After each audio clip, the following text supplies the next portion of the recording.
Assalamualaikum warahmatullahi wabarakatuh. Hello everyone, my name is Ilaria Sekar Ailsa and you can call me Ila. In today's video, I'll be reviewing a contract. A type of contract that I'll be reviewing today is a contract of sale. So, without further ado, let's get to it. Okay, now entering the first part, here it is written about this contract, which was made based on whose agreement with who. In this contract, namely Limited Liability Company, or we call LCC Berkat Pasti Berlimpah, and LCC Sumber Hidup Sehat. Next, in the LCC Sumber Hidup Sehat, there are many star symbols that have not been filled in, which means that here LCC Berkat Pasti Melimpah was the one who made this contract. Furthermore, both parties is a term that includes the names of two parties, and if only one party has another term, namely party. A recital in a contract provides background information about the contract's purpose and precedes the articles. It states that LCC Berkat is proficient in retailing FIFA health products. The contracts allow both parties to collaborate, with the trader selling the products and handing over the proceeds. Any changes to the agreement must be in writing and signed by the trader. Article 1 of the agreement is discussing about the price.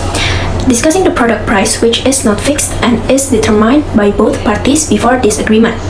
And then headed to Article 2 is the terms of payment. Point A, retailer pays company for monthly product sales outcomes. B, retailer submits monthly sale outcome reports to company. C, company invoice based on the monthly sales reports from point B.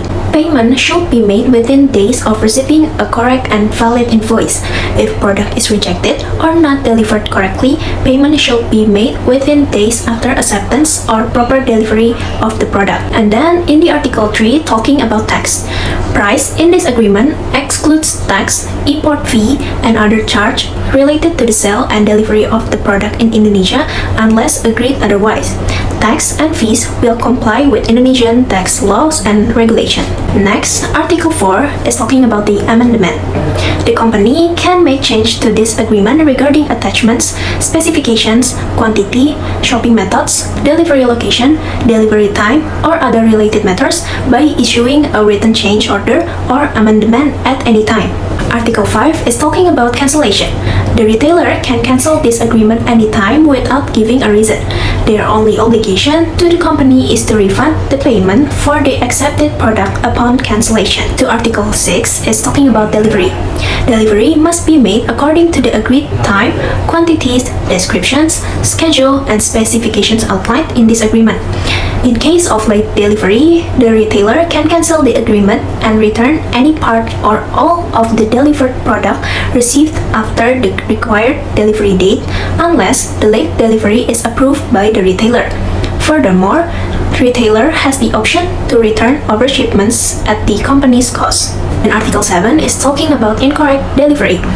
Product must be delivered to the specified location in this agreement.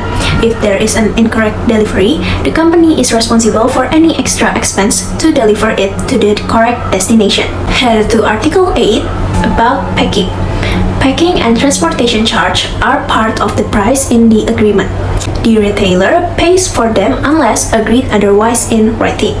The company needs to pack the product correctly.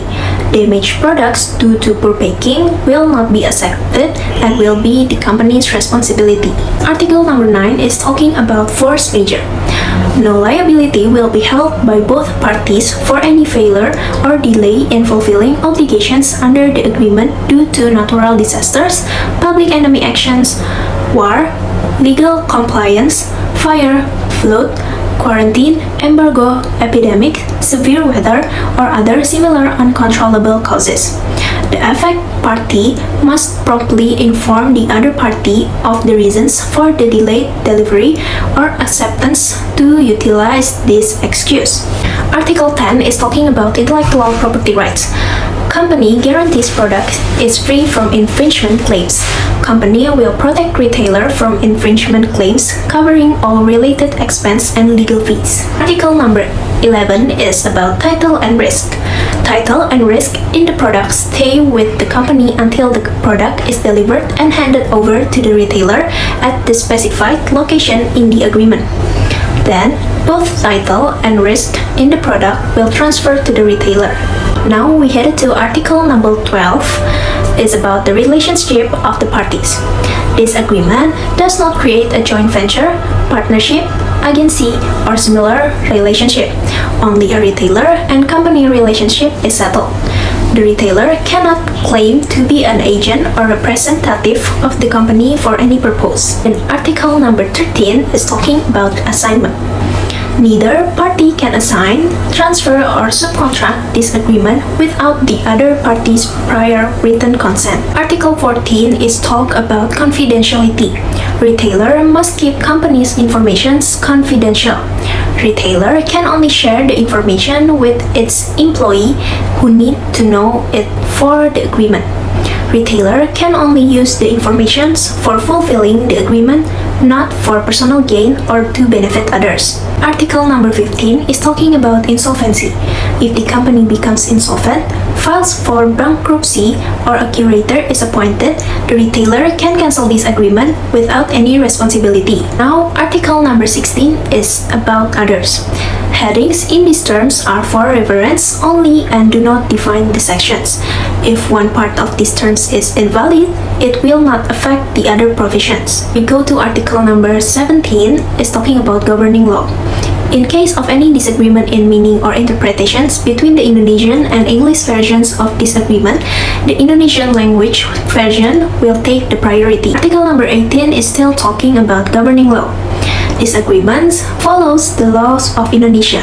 Any dispute will be settled through arbitrations under the rules of Badan Arbitrase Nasional Indonesia, or we call it BANI.